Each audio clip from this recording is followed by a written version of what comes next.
Let's do this.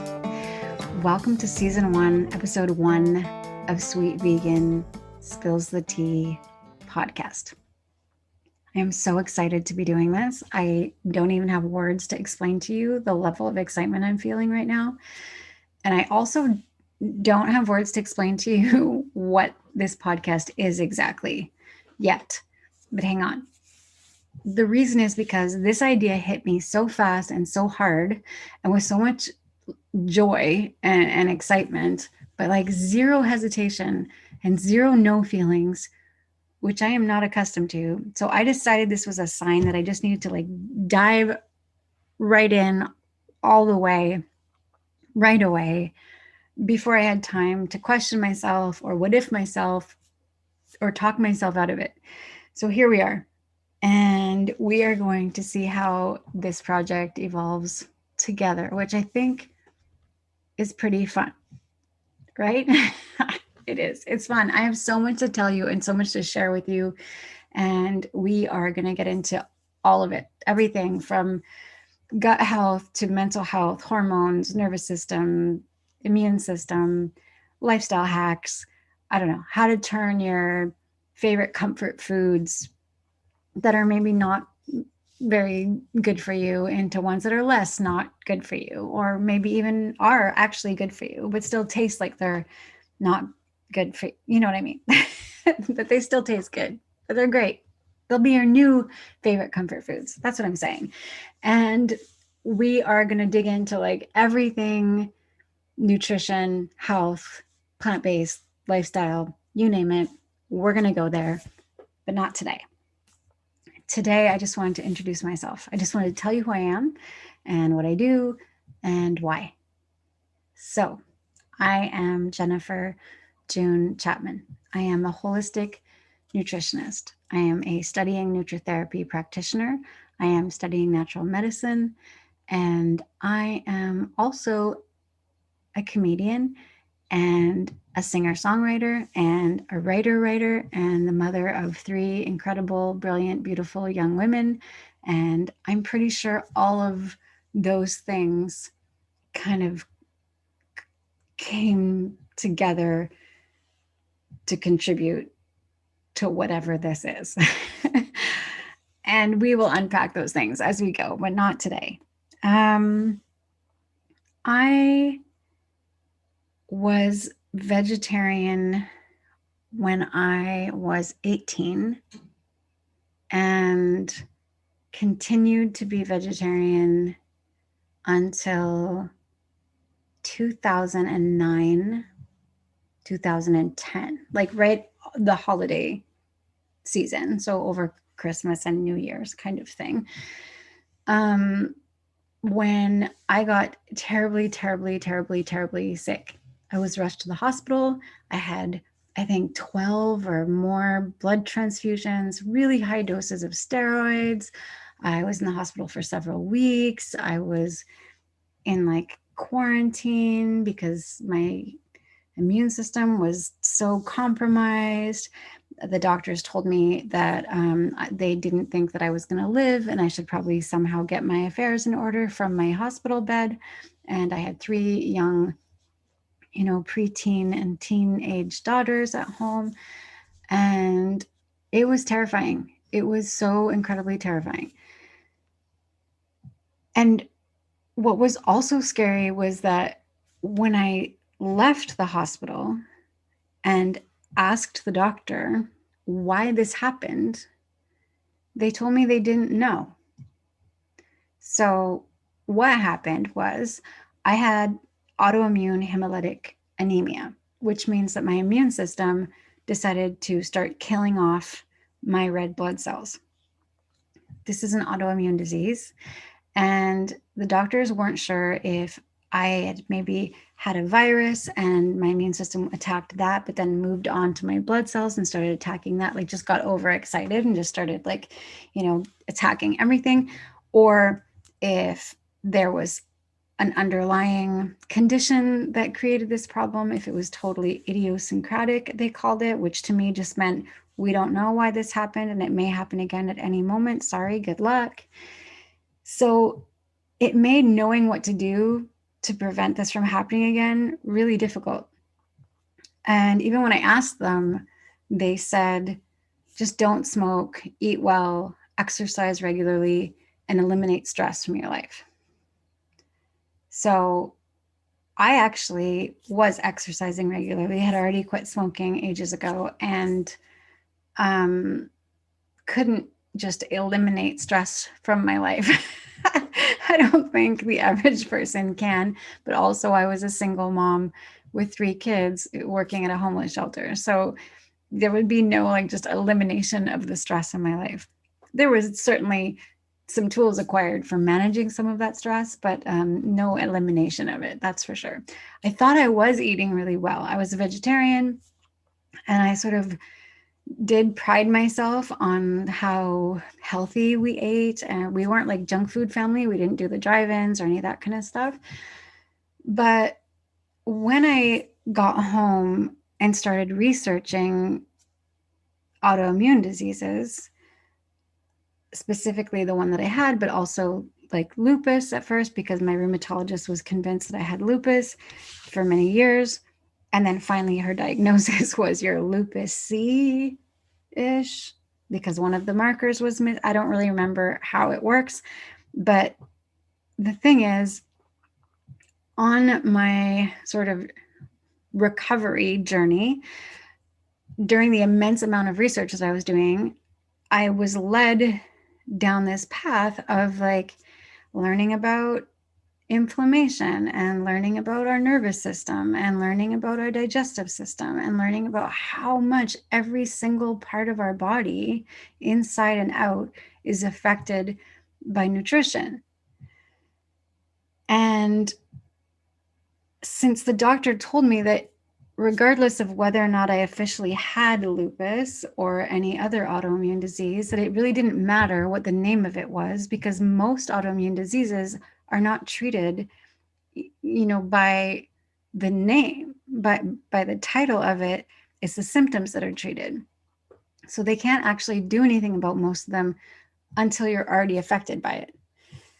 So I decided that my best line of defense to prevent me from being any more symptomatic than I already was, and certainly to prevent me from like being faced with another life-threatening situation, was to completely change how we were eating and to really, really examine like what it was we were putting in our bodies. We did eat really well, or so I thought, but we still ate a lot of dairy. We ate a lot of processed, like vegetarian meat replacements, vegan cheeses and pretend meat products and things like that. And I didn't realize how not healthy that was for you. I just thought if it's not deep fried and if it's, accompanied by tons of veggies and whole grains and stuff, we're good to go. But the more I learned, the more I realized there was so much more we could be doing. So I did an overhaul. And the first thing I did was cut out all animal products. And that's not right for everyone, or at least it doesn't work for everyone. And when I say it doesn't work, I just mean some people don't feel that that is for them, or something that they're capable of doing, or works for their lifestyle or their personal belief system or culturally or whatever. So I'm not saying that everyone has to do this. I'm just saying, for me, that's what I felt I needed to do immediately. It was the first step I needed to take. So that's what I did. And when I did it, I got so excited about all the new foods that I was making. I love cooking. I am really passionate in the kitchen, but there was tons of stuff I didn't know you could do without dairy products and without eggs. And so I started experimenting with all kinds of stuff. And I created a blog, a vegan blog called Sweet Vegan. And I just started sharing all the cool foods that I was making and the discoveries that I was coming across. And it was a really fun way for me to channel my energy instead of obsessing about what may or may not be wrong with me and what just happened to me. It was really fun to just sort of take control, do something about it, and also something that was creative and exciting for me. So I did that for quite a while, and that sort of faded in and out. Like my enthusiasm faded in and out for that project, the website, because life happens and we go down different paths and have different interests and things. But I always hung on to it and I always contributed to it, just in varying degrees. And a couple of years ago, I started getting into it again more, like started contributing more and more content to the website and to my social media accounts. And the more I did that, the more people responded to me, and I would get questions and comments from people, and that would make me curious, and I would go look for the answers for them. And one thing led to another. And next thing you know, I decided to get a nutrition certificate. And that was really fun and very cool. But then I wanted to learn more about sort of like the medical side of these things, like the technical aspects of like what exactly is happening to our bodies. Like, not just is this good for you and do you need this or do you not need this thing, but like why do you need this, and what happens to your body when you ingest this, or if you don't have this. Or I'm gonna nerd out, so I'm gonna try and like reel it in here for a second. The thing is, I got obsessed with this. I am obsessed with this.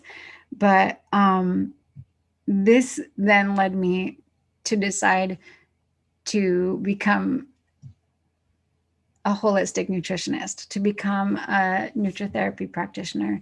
And now on that journey, I have then also become incredibly inspired to study natural medicine.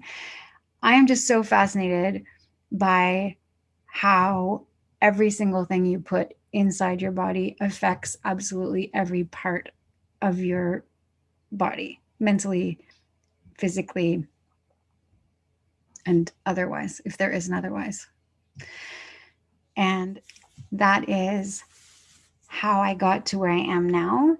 That is how I ended up with clients who come to me with a variety of challenges, from really serious medical issues to just looking for small day-to-day, tweaks to their lifestyle, to their habits, to their nutrition. And I work with people who are strict vegans, who are omnivores, vegetarian, pescatarian, flexitarian, whatever, a tarian in between, and all of the above and underneath. And I do it with zero agenda to convert anyone to a plant-based living.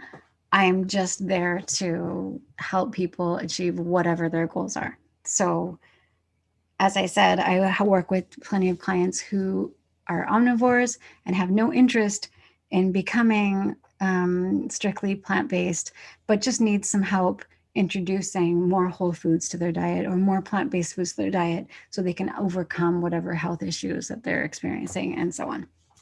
So that's where I'm coming from. I'm honestly just so extremely passionate about nutrition and health and how our bodies work and where our food comes from and what it does for us and. So basically, I'm just like a super nerd who's obsessed with food, really, if you just think about it. But that's why I'm here. And that's why I'm doing this podcast, because it is yet another vehicle for me to be able to share all this information with people. So I am really excited about this. We're going to have so much fun. The next episode is going to be amazing, whatever it is. It's coming soon. And I invite you in the meantime to check out my website, sweetvegan.net. There are tons of recipes there and photos of things that I have made and discoveries I have made. There is a free digital magazine that I launched in December that you can go grab. There's a free meal plan. You can follow me on Instagram at _sweetvegan_. You can check me out on Facebook. You can reach me at sweetvegancoaching@gmail.com with any questions you have about nutrition, health, plant-based lifestyle, my services, my workshops, my coaching, you name it, reach out to me. I invite you also to leave a 5-star review on iTunes if you enjoyed this episode. And I can't thank you enough for being here. This is going to be so much fun, guys. Thank you, thank you, thank you.